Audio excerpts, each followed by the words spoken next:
দেখো যুবক, তোমাকে বলছি, তোমার মোবাইলটা টিপলে একজন নগ্ন মেয়ের ছবি আসবে। দুঃখিত, তোমার বাপ মা তোমাকে এই জন্য করতে দেয়নি। তোমার মোবাইলটা টিপলে অন্তত 50 জন, 10 জন, 20 জন মেয়ের নাম্বার আসবে। যেসব মেয়ের সাথে তোমার বাপের অগোচরে তুমি কথা বলো, তোমার বিদ্যা তোমার কাজ করে না। দেখো যুবক, এখানে সংসদ ভবনের পাশ দিয়ে হাঁটলে দেখা যাবে যে একজন যুবক একজন যুবতীর উরু রানের উপরে মাথা দিয়ে শুয়ে আছে। সকাল 10টায় যদি মাথা দিয়ে শয়, বিকেল 5টা পর্যন্ত যদি মাথা দিয়ে শুয়ে থাকে, কেউ কিছু বলে না।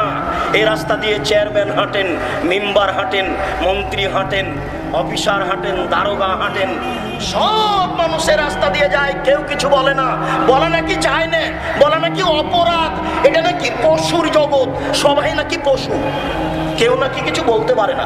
আরে আমি মুসলিম চিরনবীর, বলতে পারি না মানে? বলেন কি আপনি বলতে পারি না মানে? আল্লাহ নবী বলছেন, মান রা মিনকুম মুনকারান ফালিগাইয়িরহু বিয়াদিহি ফাইলাম ইস্তাদফা বিলিসানিহি ফাইলাম ইস্তাদফা বিকলবিহি যালিকা আযফুল ঈমান। যে কোনো অন্যায় দেখলে জোর করে ঠেকাতে হবে, যে কোনো অন্যায় দেখলে জোর করে ঠেকাতে হবে, যে কোনো অন্যায় দেখলে জোর করে ঠেকাতে হবে।